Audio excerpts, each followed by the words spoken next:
Good morning. Last class में हम चर्चा कर रहे थे विद्युत धारा वाले चैप्टर की।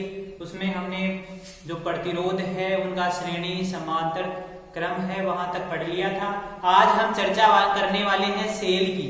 सेल क्या होता है, सेल कितने प्रकार का होता है और सेलों का जो संयोजन होता है श्रेणी और समांतर वो किस प्रकार से उसमें जो तुल्य विद्युत वाहक बल है वो किस प्रकार से ज्ञात किया जाता है, इसकी हम चर्चा आज की क्लास में करेंगे। तो सबसे पहले हम चर्चा करने वाले हैं सेल की। ये सेल क्या होता है, सेल क्या होता है, कितने प्रकार का होता है। तो सेल क्या होता है, सेल एक ऐसी युक्ति होती है जो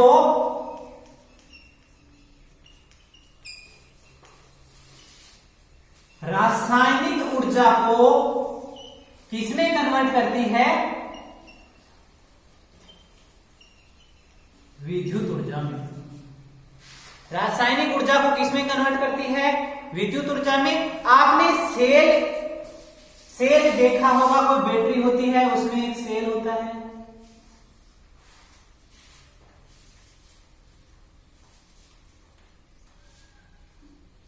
इस सेल में क्या होते हैं, दो इलेक्ट्रोड होते हैं,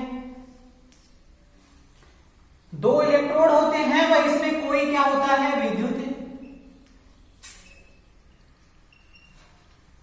अपघट्य होता है। मतलब इसमें कुछ रसायन है, इन रसायनों के कारण इसमें क्या है, रासायनिक ऊर्जा है। ये सेल क्या करेगा, ये ऐसी युक्ति है जो इसमें जो रसायन है यानी कि रासायनिक ऊर्जा है उस रासायनिक ऊर्जा को विद्युत ऊर्जा में कन्वर्ट करने का काम करेगा। सेल ऐसी युक्ति है रासायनिक ऊर्जा को विद्युत ऊर्जा में कन्वर्ट करती है। इसमें दो इलेक्ट्रोड होते हैं, एक इलेक्ट्रोड तो क्या होता है, दो इलेक्ट्रोडों का मतलब है, इलेक्ट्रोड किसे कहेंगे, इसमें दो प्लेटें होती है। ये जो सेल होता है इस सेल में दो प्लेटें होती है, इन प्लेटों को हम इलेक्ट्रोड कहते हैं। और ये दो इलेक्ट्रोड होते हैं, एक कौन सा इलेक्ट्रोड होता है, एनोड होता है, और दूसरा कैसा होता है, कैथोड होता है। एक एनोड होता है और दूसरा कैथोड होता है। ये इसमें दो प्लेटें लगी रहती है सेल में, इन प्लेटों को इलेक्ट्रोड कहते हैं। ये दो प्रकार के होते हैं, एनोड व कैथोड। सेल के प्रकार के बारे में यदि हम चर्चा करें तो सेल दो प्रकार का होता है, एक तो प्राथमिक सेल और एक द्वितीयक सेल। प्राथमिक सेल कौन सा होता है, प्राथमिक सेल का मतलब है इसे एक बार ही काम में लिया जा सकता है। यदि ये डिस्चार्ज हो जाए फिर ये दोबारा काम में नहीं आता है, यानी कि ये केवल रासायनिक ऊर्जा को विद्युत ऊर्जा में कन्वर्ट करने का काम करता है। जब ये डिस्चार्ज होता है पूरा, उसके बाद में हम इसे दोबारा काम में नहीं ले सकते। जबकि जो द्वितीयक सेल है उसे यदि एक बार डिस्चार्ज हो जाए तो हम इसे पुनः चार्ज करके भी काम में लिया जा सकता है। यानी कि ये रासायनिक ऊर्जा को विद्युत ऊर्जा में कन्वर्ट करता है और इसके साथ साथ ये द्वितीयक सेल विद्युत ऊर्जा को रासायनिक ऊर्जा में कन्वर्ट करने का काम भी करेगा। पहले रासायनिक ऊर्जा विद्युत ऊर्जा में कन्वर्ट हो रही थी, लेकिन जब सेल पूरी तरह से डिस्चार्ज हो गया तो क्या हुआ, अब रासायनिक ऊर्जा विद्युत ऊर्जा में कन्वर्ट नहीं हो रही। यदि ये नहीं हो रही तो हम इसे विद्युत धारा की सहायता से हम इसे चार्ज कर लेंगे। चार्ज करने में क्या होगा, ये जो विद्युत ऊर्जा है हम उसको विद्युत धारा दे रहे हैं जिसके कारण विद्युत ऊर्जा होगी। ये विद्युत ऊर्जा किसमें कन्वर्ट हो जाएगी, रासायनिक ऊर्जा में। फिर ये वापस रासायनिक ऊर्जा किसमें कन्वर्ट होने लग जाएगी, विद्युत ऊर्जा में। तो जो द्वितीयक सेल हैं इन्हें पुनः चार्ज करके भी काम में लिया जा सकता है, लेकिन प्राथमिक सेलों में ऐसा कुछ नहीं होता। जो अपने घरों में जो हम टॉर्च काम में लेते हैं उसमें जो सेल होते हैं वो द्वितीयक सेल होते हैं। हम उन्हें दोबारा चार्ज कर लेते हैं, जब एक बार डिस हो जाता है उसके बाद हम दोबारा भी चार्ज कर सकते हैं। तो लिखो इसमें सेल की परिभाषा, सेल क्या होता है।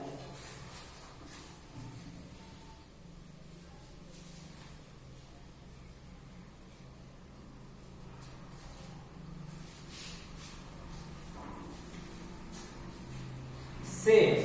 तो सेल क्या होगा? वह युक्ति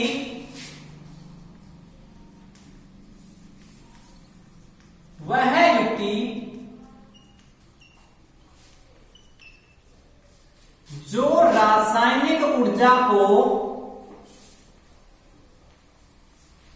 विद्युत ऊर्जा में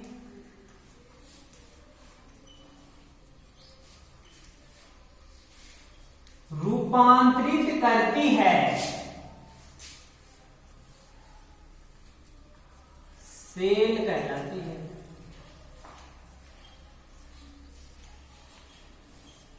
क्या कर रही है? रासायनिक ऊर्जा को विद्युत ऊर्जा में रूपांतरित कर रही है। ऐसी युक्ति क्या कहलाएगी? सेल कहलाएगी।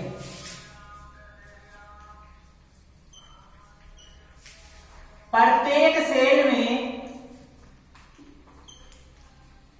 2 प्लेट या 2 छड़ होती हैं, जिन्हें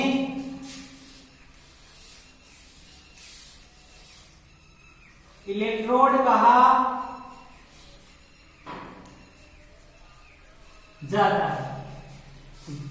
जो सेल होगा उसमें 2 प्लेटें होगी या 2 छड़ें होगी, उन्हें हम क्या कहेंगे? इलेक्ट्रोड कहेंगे। ये इलेक्ट्रोड है वो कितने प्रकार के होते हैं? 2 प्रकार के। इसमें 2 प्रकार की छड़ें होती है। ये इलेक्ट्रोड 2 प्रकार के होते हैं। एक कैसा है? एक कैसा कैथोड और दूसरा कैसा एनोड। कैथोड और दूसरा कैसा एनोड। ये कैथोड कैसा होता है? धनाग्र। और ये जो एनोड होता है वो कैसा होता है? ऋणाग्र। लेकिन आपने डीनियल सेल पढ़ा होगा, उस डीनियल सेल में कैथोड व एनोड विपरीत होते हैं।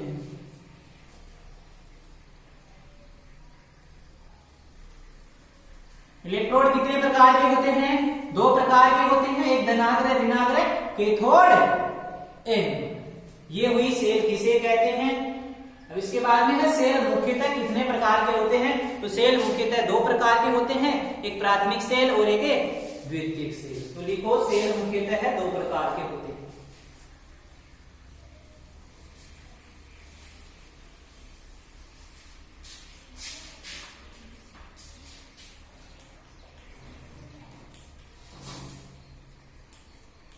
सेल मुख्यतः 2 प्रकार के होते हैं।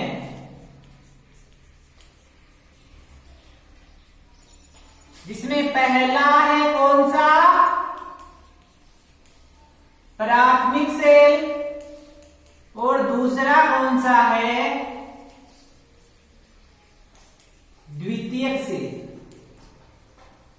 सेल मुख्यतः कितने टाइप के होते हैं? 2 प्रकार के होते हैं, एक प्राथमिक सेल है, एक द्वितीयक सेल है। हम देखते हैं कि आखिर ये प्राथमिक सेल है क्या, प्राथमिक सेल में क्या होता है और किन से सेलों को प्राथमिक सेल के अंदर रखा गया है। तो प्राथमिक सेल कौन से होते हैं? जो रासायनिक ऊर्जा को विद्युत ऊर्जा में ही रूपांतरित करते हैं। इसमें विद्युत ऊर्जा को रासायनिक ऊर्जा में रूपांतरित नहीं किया जा सकता। वे सेल जो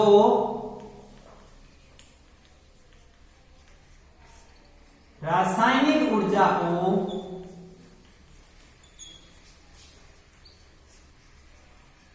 विद्युत ऊर्जा में रूपांतरित करते हैं, परंतु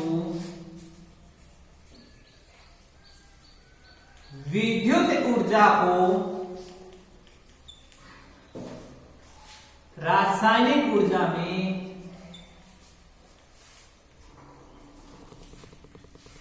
रूपांतरित नहीं करते। प्राथमिक सेल कहलाते हैं। प्राथमिक सेल कौन से सेल होते हैं? जो केवल रासायनिक ऊर्जा को विद्युत ऊर्जा में रूपांतरित करने का काम करते हैं। ये विद्युत ऊर्जा को रासायनिक ऊर्जा में चेंज नहीं कर सकते, यानी कि हम इन्हें चार्ज करके काम में नहीं ले सकते। एक बार यदि सेल डिस्चार्ज हो गया पूरा, उसके बाद में हम उसे दोबारा चार्ज करके काम में नहीं ले सकते, उसके बाद में उसे फेंकना ही पड़ेगा। तो इसका जो एग्जाम्पल है वो है शुष्क सेल है,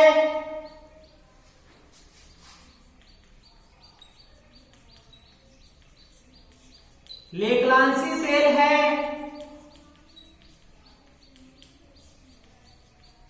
डेनियल सेल। ये किसके एग्जाम्पल हैं? प्राथमिक सेल।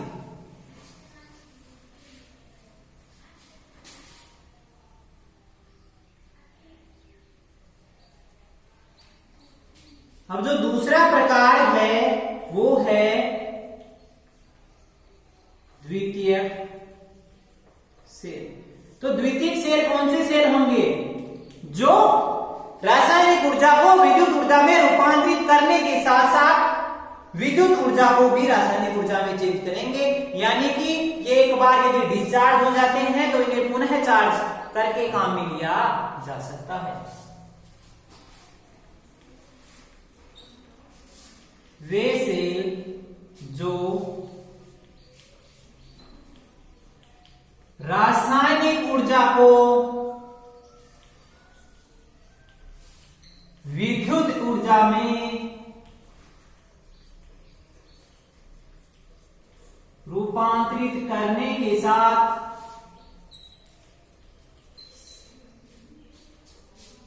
ही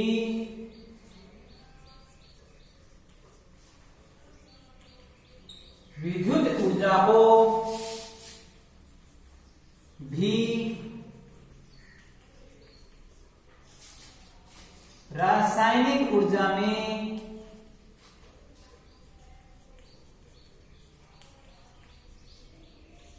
रूपांतरित करते हैं।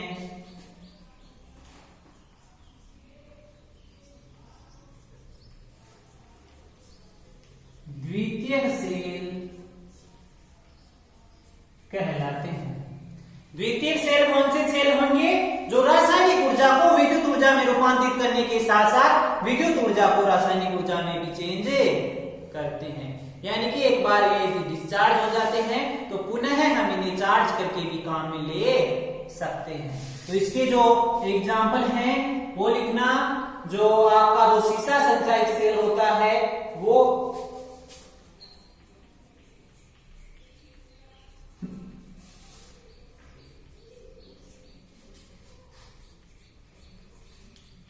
और आपका जो लोहा निकल सेल होता है,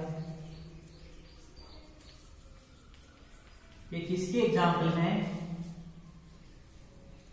द्वितीयक सेल के एग्जाम्पल। सीसा संचायक सेल और जो लोहा निकल सेल होता है वो द्वितीयक सेल के एग्जाम्पल हैं। इनमें क्या होता है? ये रासायनिक ऊर्जा को विद्युत ऊर्जा में तथा विद्युत ऊर्जा को रासायनिक ऊर्जा में परिवर्तित कर सकते हैं, यानी कि एक बार डिस्चार्ज होने के बाद भी इन्हें हम चार्ज कर सकते हैं। किसकी सहायता से? विद्युत धारा की सहायता से हम इन्हें चार्ज कर सकते हैं।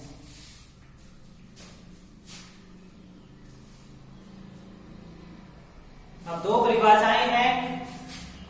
एक तो जो खुला परिपथ है वो खुला परिपथ किसे कहते हैं, और एक बंद परिपथ है वो बंद परिपथ किसे कहते हैं। खुले परिपथ से क्या तात्पर्य है? खुले परिपथ का तात्पर्य है कि उसमें विद्युत धारा का प्रवाह नहीं होता है। और बंद पथ का क्या तात्पर्य है? बंद पथ का तात्पर्य है कि उसमें विद्युत धारा का प्रवाह होता है।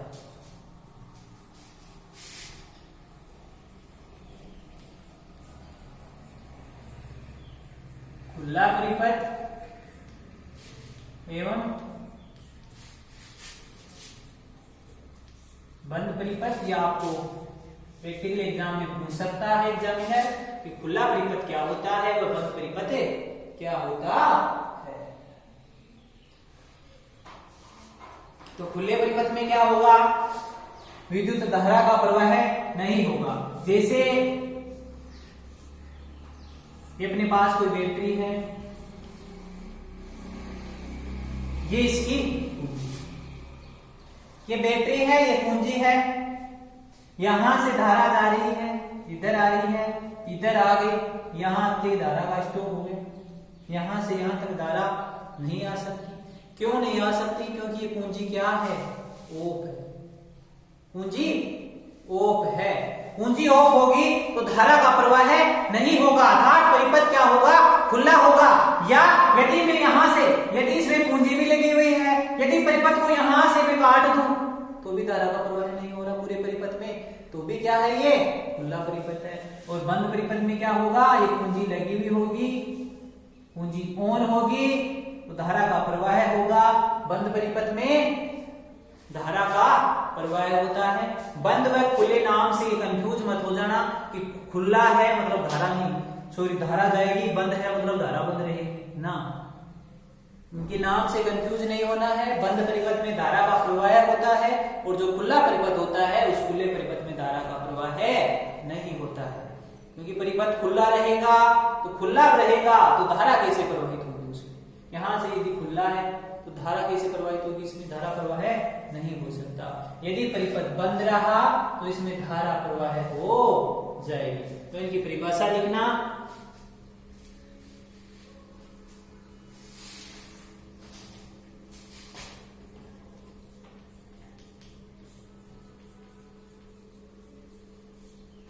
खुला,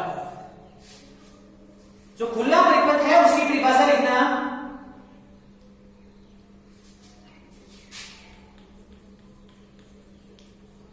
ऐसा परिपथ जिसमें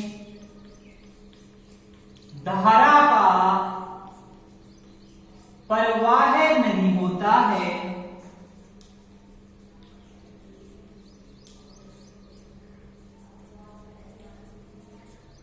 खुला परिपथ कहलाता है। खुले परिपथ में क्या होगा, खुले परिपथ में धारा का प्रवाह नहीं होगा, जबकि बंद परिपथ में धारा का प्रवाह आसानी से होता है, उसे बंद परिपथ कहते हैं। तो बंद परिपथ की परिभाषा लिखो,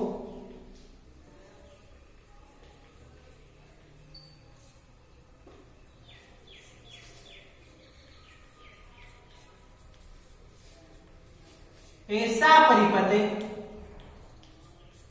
जिसमें धारा का प्रवाह होता है,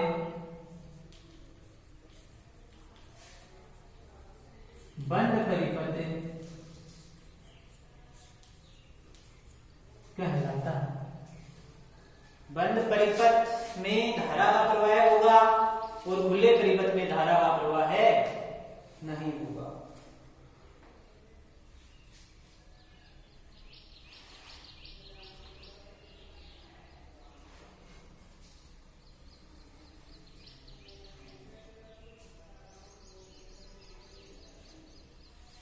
अब हम चर्चा करेंगे टर्मिनल वोल्टता और विद्युत वाहक बल। टर्मिनल वोल्टता क्या होती है और जो विद्युत वाहक बल है वो विद्युत वाहक बल क्या होता है, उसके बाद में हम सेलों का श्रेणी व समांतर क्रम पढ़ेंगे।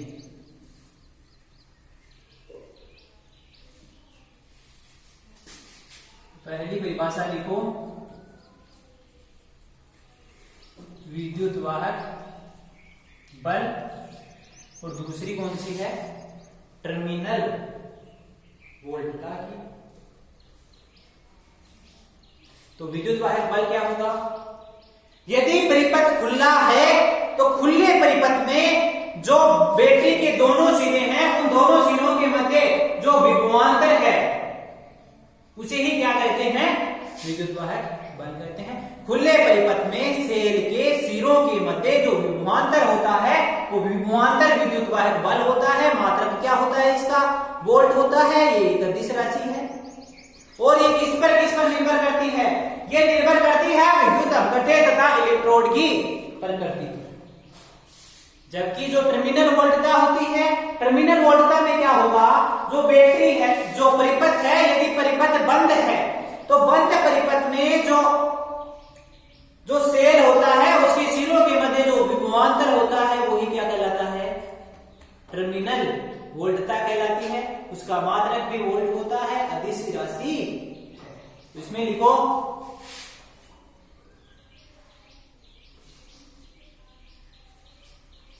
दोनों को याद रखने के लिए, एक में खुला परिपथ आएगा, एक में बंद परिपथ आएगा, और परिभाषा दोनों की सेम रहेगी। इसमें खुला परिपथ आएगा और उसमें बंद परिपथ आएगा। खुले परिपथ में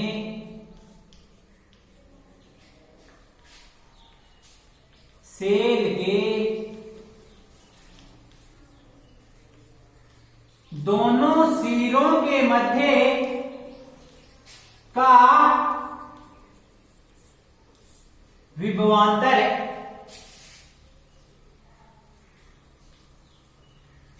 विद्युत वाहक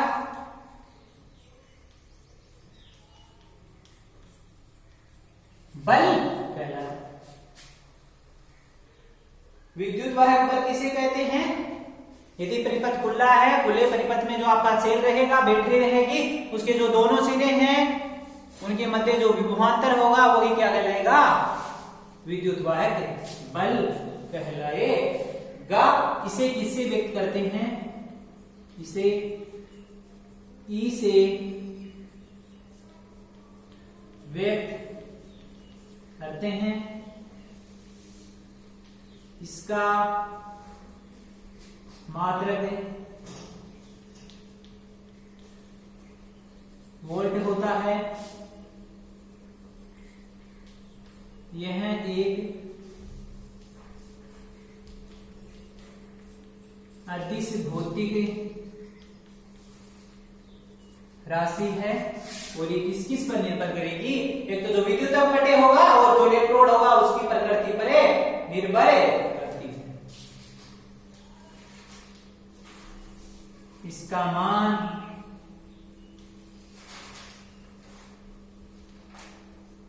विद्युत अपघट्य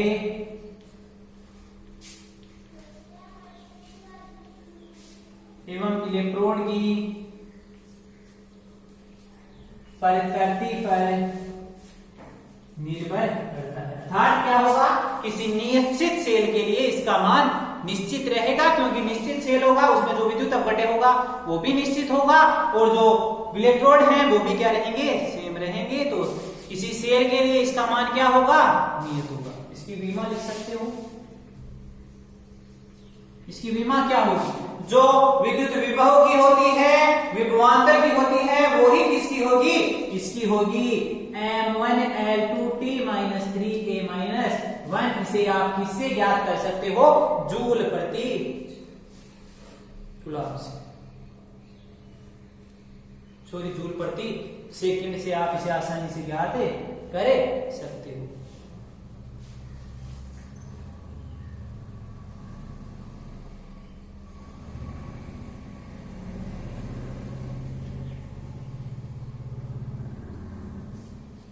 किससे ज्ञात करोगे आप इसे? जूल प्रति कूलम्ब से, क्योंकि आपने जब विभव की परिभाषा देखी थी वहां में आपने लिखा होगा V बराबर W/Q। तो इसका मात्रक या तो वोल्ट होगा या फिर क्या होगा? जूल प्रति कूलम्ब होगा।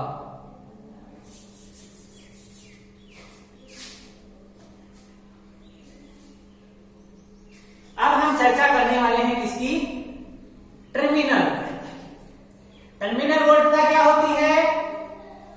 बंद परिपथ में सेलों के सिरों के मध्य जो विभवांतर है वो विभवांतर ही क्या कहलाता है? टर्मिनल वोल्टता।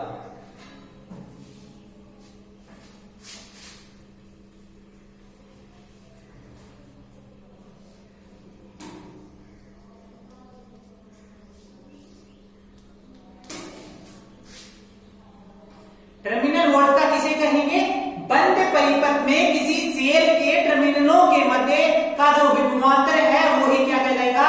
Terminal volt.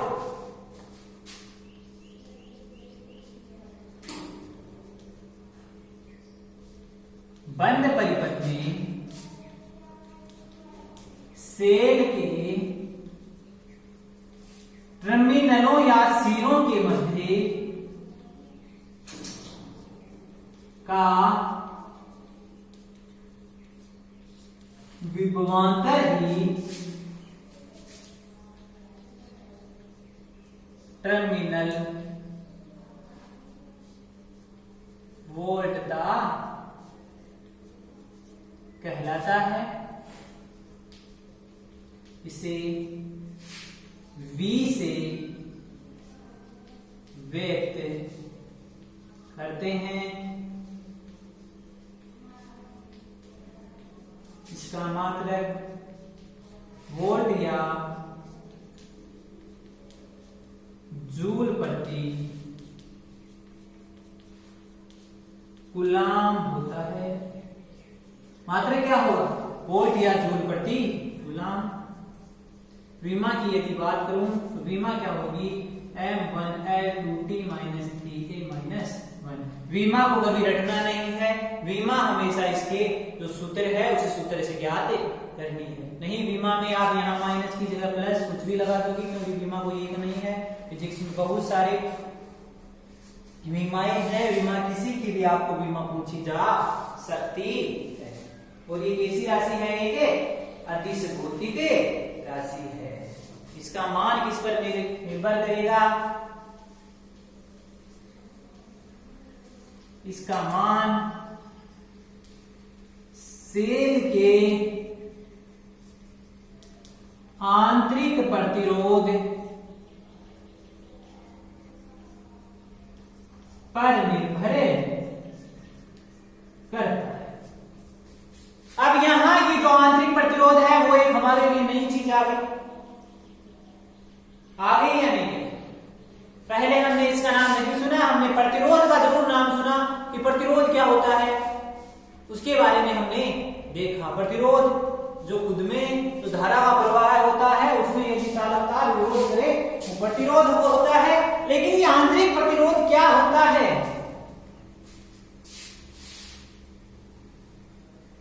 तो आंतरिक प्रतिरोध क्या होगा? आंतरिक प्रतिरोध जो विद्युत अपघट्य में जो बाहरी धनायन है वो धनायन यदि इलेक्ट्रॉनों के प्रवाह में बाधा उत्पन्न करे, भाई विद्युत अपघट्य होगा उसमें धनायन और ऋणायन दोनों होंगे, और उसमें जो बाहरी धनायन है वो धनायन यदि जो इलेक्ट्रॉन है उसके प्रवाह में उसके स्थानांतरण में बाधा उत्पन्न करे तो वो ही क्या कहलाता है? आंतरिक प्रतिरोध कहलाता है। तो आंतरिक प्रतिरोध की परिभाषा लिखो। फिर यह आंतरिक प्रतिरोध किन किन पर निर्भर करता है इसके बारे में भी हम चर्चा करेंगे। इसे किससे व्यक्त किया जाता है?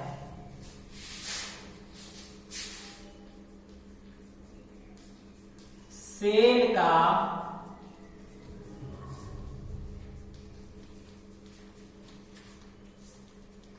आंतरिक, तो सेल का आंतरिक प्रतिरोध क्या होगा रे?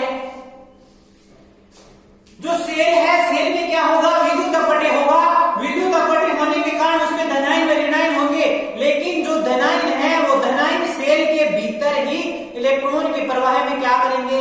बाधा उत्पन्न करेंगे, अवरोध उत्पन्न करेंगे। उत्पन्न अवरोध ही क्या कहलाएगा? आंतरिक प्रतिरोध कहलाएगा। तो इसकी परिभाषा लिखना।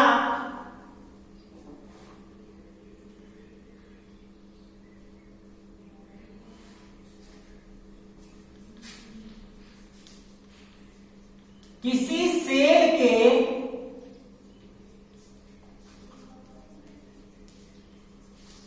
विद्युत अपघट्य में उपस्थित बाहरी, बाहरी का मतलब है ये वजन में भारी है, मतलब जो बड़े हैं जिनका आकार बड़ा है, परमाणु क्रमांक बड़ा है, वो धनायन। उपस्थित बाहरी धनायनों द्वारा, जो बाहरी धनायन उपस्थित हैं उस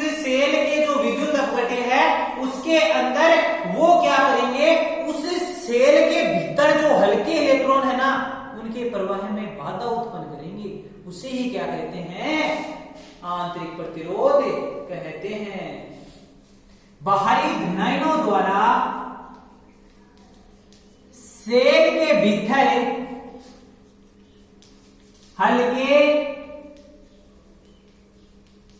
इलेक्ट्रॉनों के प्रवाह में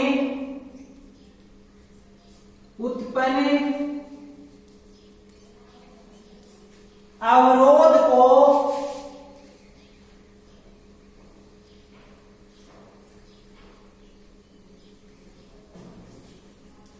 आंतरिक प्रतिरोध कहते हैं।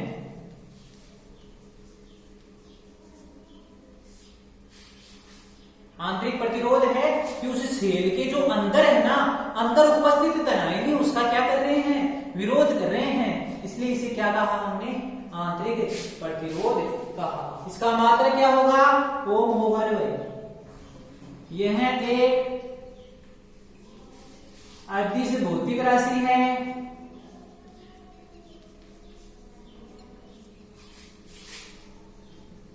इसे स्मॉल आर से व्यक्त करते हैं या दर्शाते हैं। इसका मात्रक क्या होगा? ओम होगा। मात्रक ओम होगा। और कैसी राशि है? अदिश भौतिक राशि है।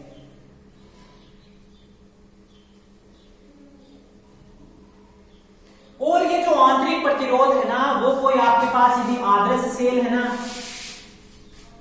वैसे प्रकृति में ब्रह्मांड में कोई चीज आदर्श नहीं होती, लेकिन यदि आदर्श सेल हो तो आदर्श सेल का जो प्रतिरोध है वो क्या होता है?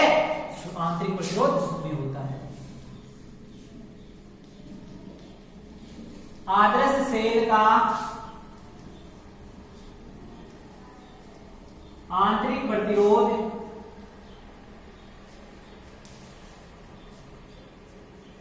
शून्य होता है, परंतु ये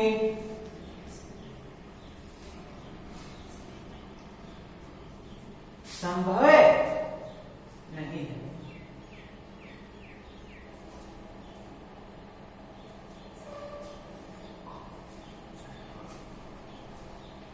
क्यों संभव नहीं है? क्योंकि जो प्रकृति में ऐसी कोई चीज नहीं है जो क्या हो? आदर्श हो। उसमें कुछ न कुछ कमी जरूर मिले जाती है।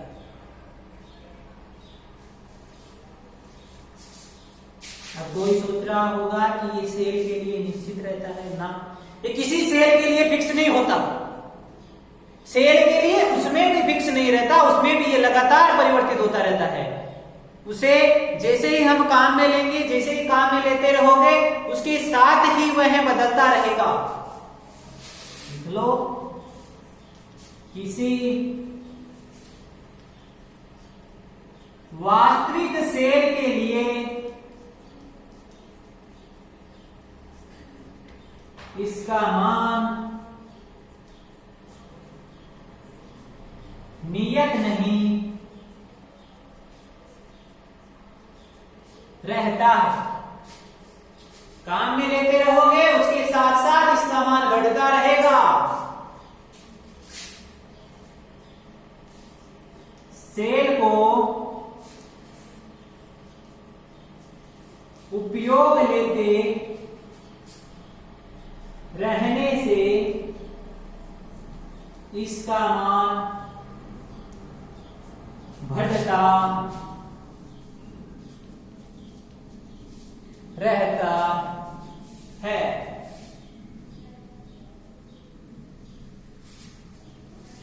अब हम देखते हैं कि जो ये आंतरिक प्रतिरोध है वो किस पर निर्भर करता है।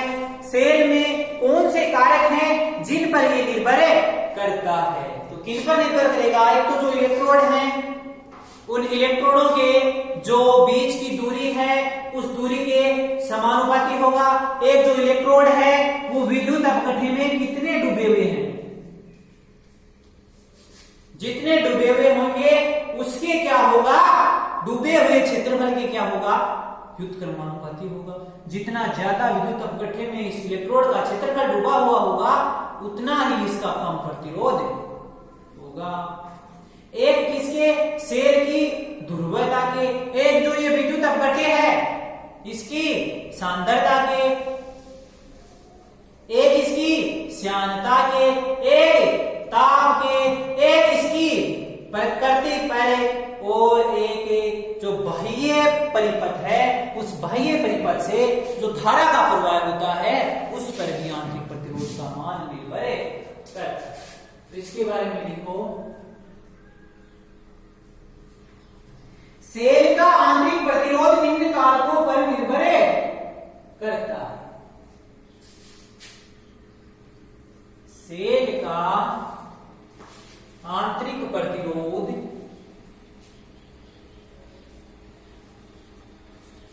निम्न कारकों पर निर्भर करता है। सेल का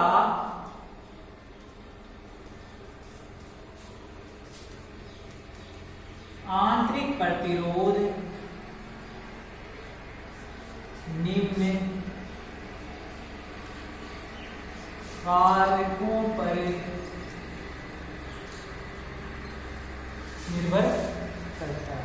निम्न कारक कौन से हैं? एक तो उसके इलेक्ट्रोड हैं, उन दोनों इलेक्ट्रोडों के बीच की दूरी पर, एक जो विद्युत अपघट्य में डूबा हुआ इनका क्षेत्रफल है उस पर, एक विद्युत अपघट्य की प्रकृति पर, उसकी श्यानता पर, उसकी सांद्रता पर, एक इसके ताप पर, और एक इसके बाह्य जो परिपथ से जोड़ेंगे उसे जो विद्युत धारा बहेगी उस धारा पर भी ये निर्भर करता है। तो इसमें लिखना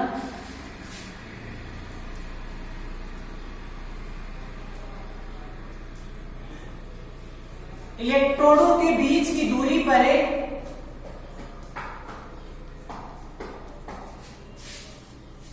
विद्युत अपघट्य में डूबे हुए क्षेत्रफल पर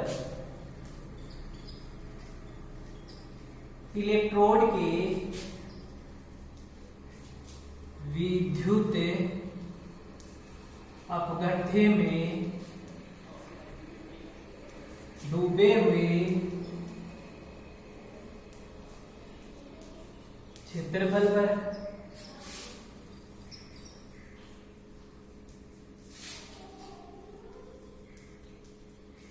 विद्युत अपघट्य की प्रकृति पर किस पदार्थ का हमने उपयोग किया है, किन तत्वों का उपयोग किया है जिससे विद्युत अपघट्य का निर्माण किया है। विद्युत अपघट्य की श्यानता पर, विद्युत अपघट्य की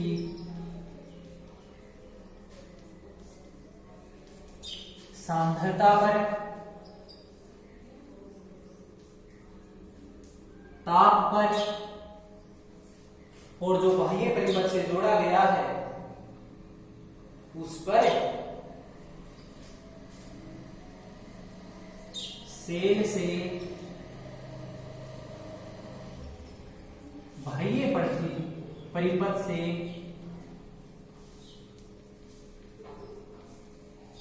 प्रवाहित धारा पर और इस पर जो सेल है उसकी ध्रुवता पर भी निर्भर करता है।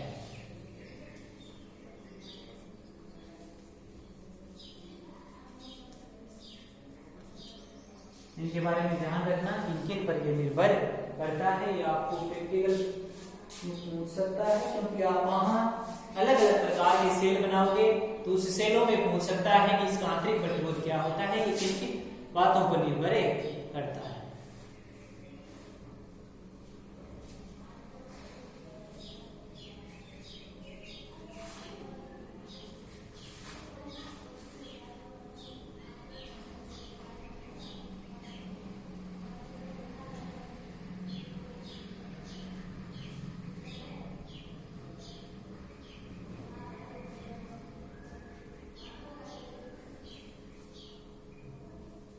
अब है सेल का आवेशन और निरावेशन। सेल को चार्ज करते वक्त क्या होगा और सेल से हम यदि धारा ले रहे हैं तो उस समय क्या होगा उसके बारे में हम चर्चा करेंगे।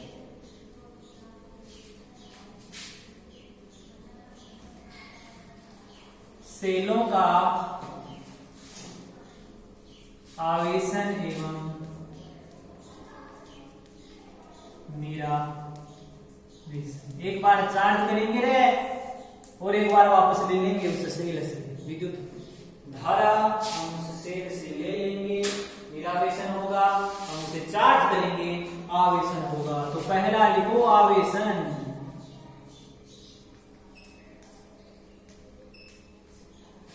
आवेश। जब हम सेल को क्या करते हैं, चार्ज कर रहे होते हैं ना, तो वो ही क्या, वो प्रक्रिया में क्या होता है, आवेशन होता है। इसमें जो धारा है वो ऋण टर्मिनल की ओर प्रवाहित होती है। जैसे ये आपके पास कोई सेल है,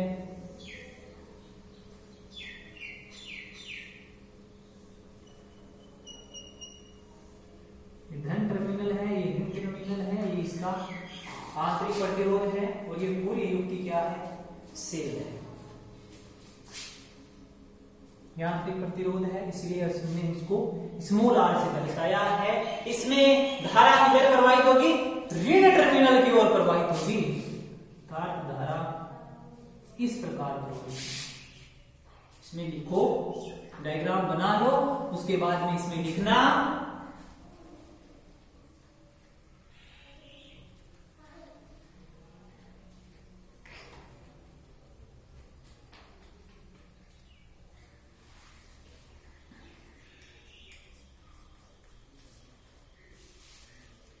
सेल के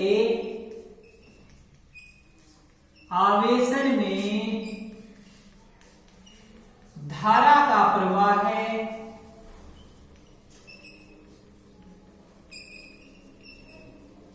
ऋण टर्मिनल की ओर होता है। या आप इस डायग्राम के माध्यम से देख सकते हो कि धारा ऋण टर्मिनल की ओर जा रही है। अतः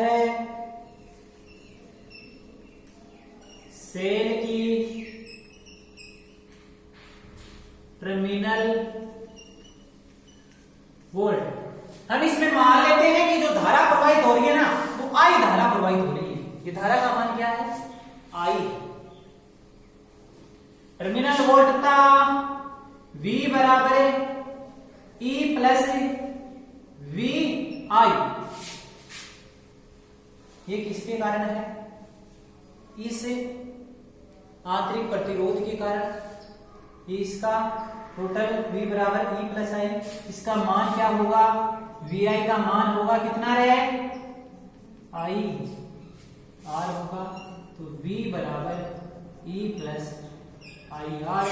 ये कब होगा, जब आवेशित किया जाएगा। अर्थात आप देख सकते हो आवेशन की प्रक्रिया में टर्मिनल वोल्टता का मान विद्युत वाहक बल से क्या होता है, ज्यादा होता है। अरे भाई यदि V 1 है, यदि V 1 होगा तो इस E को तो 1 से कम होना पड़ेगा ना, तभी तो इसमें कुछ जुड़ेगा भाई, तभी तो जुड़ेगा। मान लो यदि 0.1 भी है तो इसे 1 बनाने के लिए इसमें 0.9 जोड़ना पड़ेगा, तो 0.9 से तो 1 ज्यादा ही होगा। अर्थात टर्मिनल वोल्टता विद्युत वाहक बल से ज्यादा होगी। किसके लिए, जब हम सेल को आवेशित करेंगे अर्थात उसे चार्ज करेंगे, तो चार्ज करने की स्थिति में विद्युत वाहक बल टर्मिनल वोल्टता से कम होता है। ये लिख सकते हो। अर्थात सेल के आवेशन की प्रक्रिया में टर्मिनल वोल्टता का मान विद्युत वाहक बल से अधिक होता है।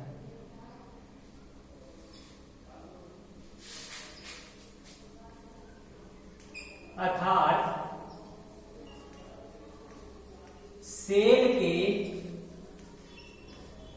आवेशन में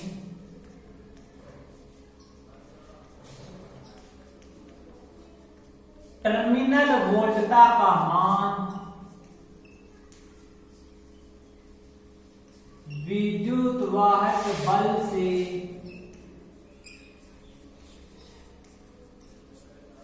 अधिक होता है। ये आवेशन की बात। अब हम चर्चा करने वाले हैं निरावेशन की बात।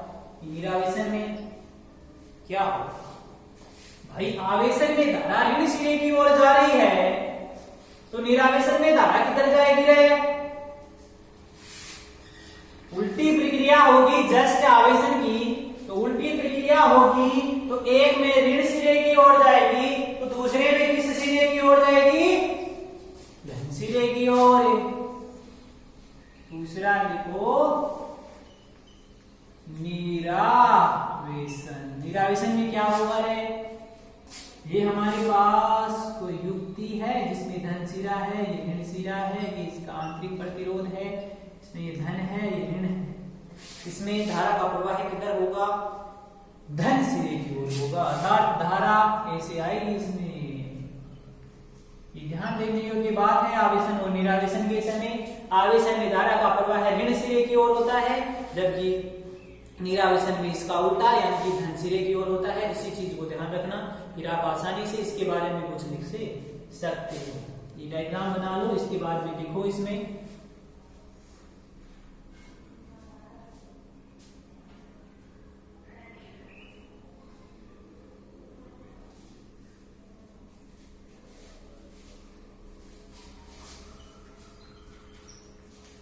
सेल के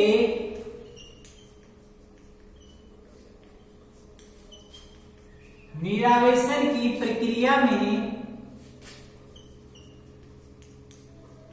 धारा का प्रवाह है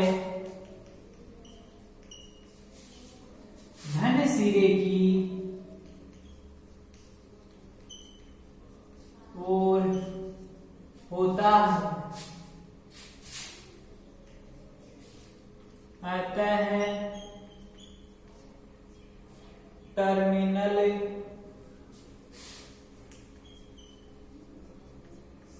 वोल्टता, अतः टर्मिनल वोल्टता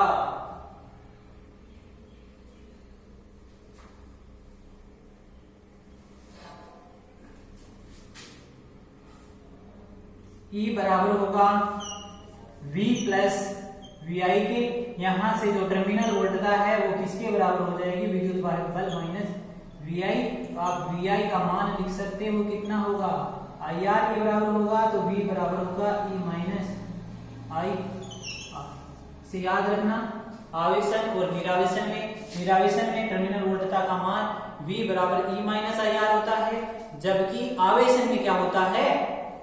V प्लस IR होता है। याद रखने के लिए चार्ज करोगे तो प्लस लगा देना और उससे डिस्चार्ज लोगे वापस लोगे तो क्या लगा देना? माइनस। अर्थात आप यहां देख सकते हो, यहां जो ये टर्मिनल वोल्टता है वो किससे कम है? विद्युत वाहक बल से कम है। ये यदि 1 होगा और यदि ये 0.1 भी है तो इसे 1.1 होना पड़ेगा। 1.1 इस 1 से ज्यादा होगा तो देख सकते हो आप यहां जो विद्युत वाहक बल है वो किससे ज्यादा है? टर्मिनल वोल्टता से ज्यादा है। अर्थात लिखो, अर्थात सेल के निरावेशन में, अर्थात सेल के निरावेशन में टर्मिनल वोल्टता का मान विद्युत वाहक बल से कम होता है। ये आप सूत्र से देख सकते हो, V बराबर E माइनस IR से आप आसानी से देख सकते हो कि टर्मिनल वोल्टता कम होगी और विद्युत वाहक बल ज्यादा होगा। इसका मतलब ये धारा कहां से आ रही है? भाई बाहर से आ रही है। बाहर से आ रही है मतलब ये परिपथ क्या है? बंद है। यदि परिपथ खुला हो, परिपथ खुला होने का मतलब है इसमें जो आई आएगी ना, आई लिखनी है, शून्य आई परिपथ खुला होगा तो धारा का प्रवाह ही नहीं होगा, और यदि धारा का प्रवाह नहीं होगा तो आई क्या होगी? शून्य होगी। अरे आई शून्य होगी तो यहां से ये भी क्या होगा? शून्य होगा। और ये शून्य होगा तो विद्युत वाहक बल किसके बराबर होगा? टर्मिनल वोल्टता के बराबर होगा। अर्थात आप कह सकते हो कि खुले परिपथ में धारा का प्रवाह नहीं होता और धारा का प्रवाह न होने के कारण उसमें विद्युत वाहक बल टर्मिनल वोल्टता के बराबर होता है। इसके बाद हम जो आगे की चर्चाएं हैं वो नेक्स्ट क्लास में करेंगे। नेक्स्ट क्लास में हम इस चैप्टर को कंप्लीट करने की कोशिश करेंगे। Thank you.